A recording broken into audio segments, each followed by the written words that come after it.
और इश्क बाबरी का इसको बैठा रहे आदरणीय ग्रीन वाले को ग्रीन वाले को HMV सारे गामा से ये एल्बम निर्मित किया गया और आज इसका विमोचन हो रहा है।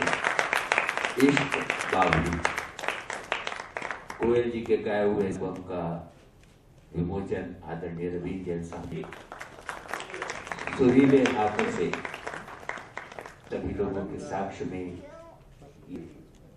आज गुरु पूर्णिमा के दिन एक गुरु अपनी सुरीली और दुर्कंठी गायिका का एल्बम रिलीज कर रहे हैं। आदरणीय रवीन जैन साहब आपका बहुत बहुत धन्यवाद। अनूप जी आपका बहुत बहुत धन्यवाद।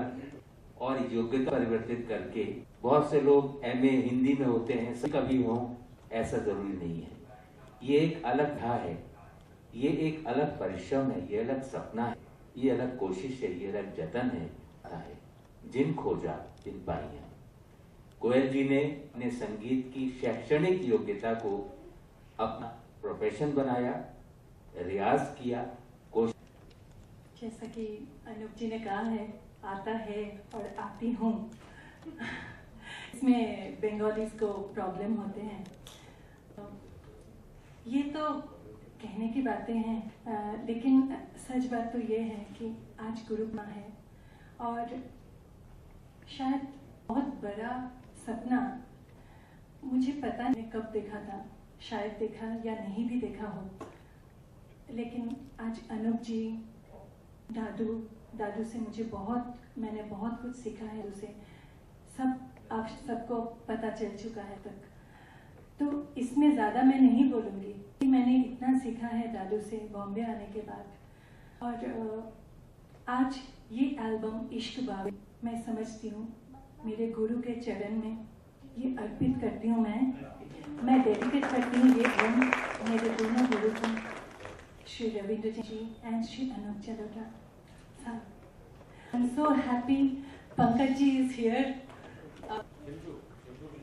एंड चिंटू जी।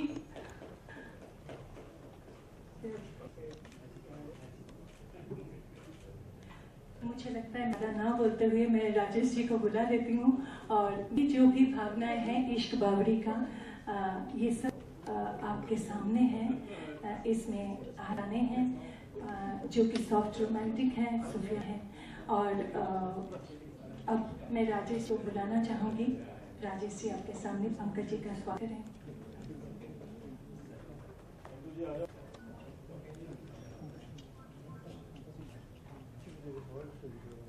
दोस्तों, इससे अच्छा मौका और क्या होगा कि हिंदुस्तान के शीर्ष गायक आज इस मौके पर उपस्थित हैं। एक बार हम फिर मशहूर गजल गायक पंकज उधास साहब का स्वागत करते हैं। और दोस्तों, ये बड़े व्यस्त कलाकार होते हैं। ये भारतीय संगीत को भारत में ही नहीं ले जाते, विदेशों में ले जाते हैं, भारत के संगीत का सम्मान बढ़ाते हैं। अनूप जलोटा साहब, पंकज उधास जी, रवीन जैन साहब, ये बड़े बड़े नाम हैं। ये वो लोग हैं जो पाठ्यक्रम में प्रेस्क्राइब होते हैं, जिनको सुनकर पढ़कर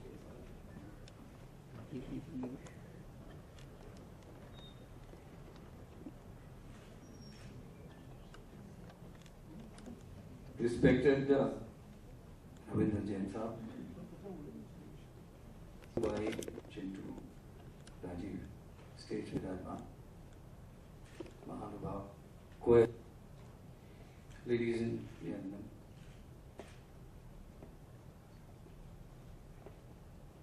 हर साल हम एक कार्यक्रम करते हैं खजाना के नाम से। इस साल भी होने जा रहा है ये शुक्रवार और शनिवार को। खजाना गजलों का एक फेस्टिवल हो रहा है और उस फेस्टिवल में मैं, अनूप भाई, तलत, सारे गजल के जितने जाने माने फनकार हैं सब उसमें हिस्सा लेते हैं। हम में से ज्यादातर जो फनकार हैं वो गजल से 35 साल से भी ज्यादा वक्त से जुड़े हुए हैं।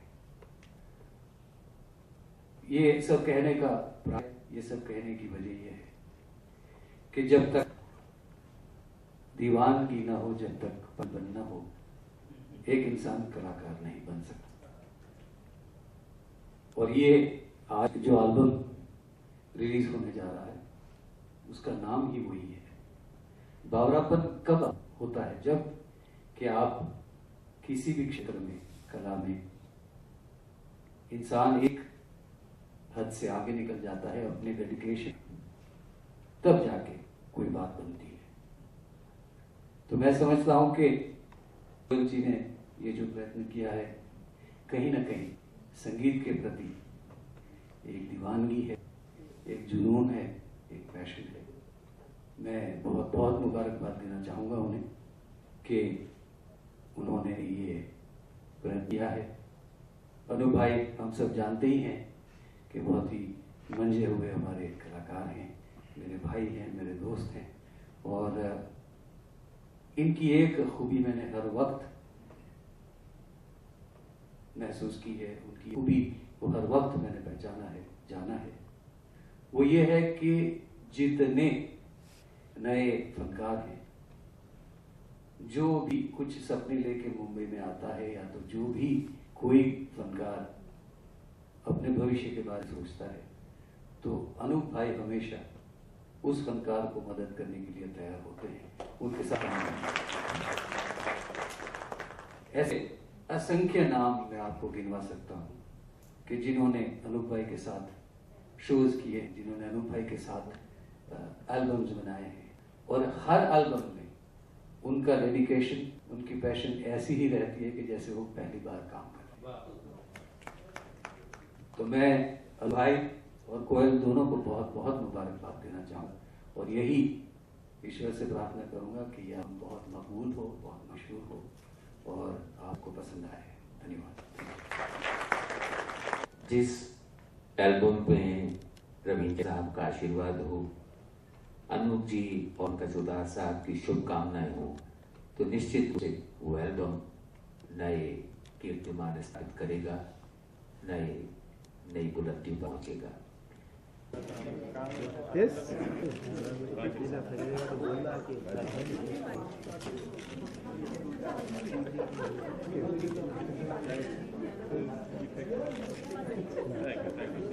Okay, thank you. Yes, look here. Yes, center look, sir. Thank you, sir.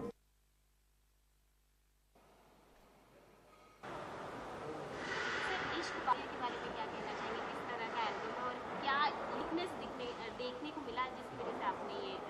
इश्क बाबरी एक बहुत ही रोमांटिक एल्बम है, और जब इसकी तैयारी हो रही थी, कोयल त्रिपाठी इसको लिख रही थी, तो जैसे जैसे मैं एक एक गाने को पढ़ता, मैं इनको कहता था बहुत अच्छी चीज़ बना रही हैं। और फिर जैसे मैंने इसका संगीत सुना, इन्होंने जब धुनें बनाई तो और मज़ा आना। बहुत डूब के उन्होंने काम किया, क्योंकि पहले से ही वो बंगाली म्यूज़िक पे कामती रही, और अब मुझे बड़ी खुशी है कि हिंदी म्यूज़िक की तरफ वो काम कर रही हैं। उन्होंने रविंद्र जैन जी से संगीत सीखा, तो रविंद्र जैन जी में ये खूबियाँ हैं कि लिखना, गाना और संगीत देना। मेरे ख्याल से इसी वजह से वो खूबियाँ जो हैं वो कोयल में आई हैं, और कोयल उसको बखूबी निभा। आपके जॉनर से काफ़ी हटकर है, आपके गीत को सुनकर एक सुकून मिलता है, ये किस तरह का होने वाला है? आज मैं इसीलिए थोड़े से कपड़े रोमांटिक पहन के आया हूँ कि शायद उसका थोड़ा असर हो। कुर्ते पैजामे में आता तो मैं रोमांटिक नहीं गा पाता तो मुझे लगता है कि लोग बहुत पसंद करेंगे एल्बम। इसको हमने बहुत प्रेम से बनाया। कितने गाने कितने होंगे अनुज जी? इसमें 8 गाने हैं, जिसमें कोई और मैंने कुछ डुएट गाए हैं, कुछ उन्होंने सोलो गाए हैं, कुछ मैंने सोलो गाए, इस तरह मिला के एल्बम बना है। अब कब तक लॉन्च होने वाला है? मार्केट में तो आ गया, आज हम लोग इसको रिलीज फंक्शन कर रहे हैं, लेकिन मार्केट में 1-2 दिन पहले से हम लोगों ने ऑलरेडी डाल दिया है। तो HMV सारेगामा जो हैं वो बहुत इंटरेस्ट ले रहे हैं इसको रिलीज पर। Thank you.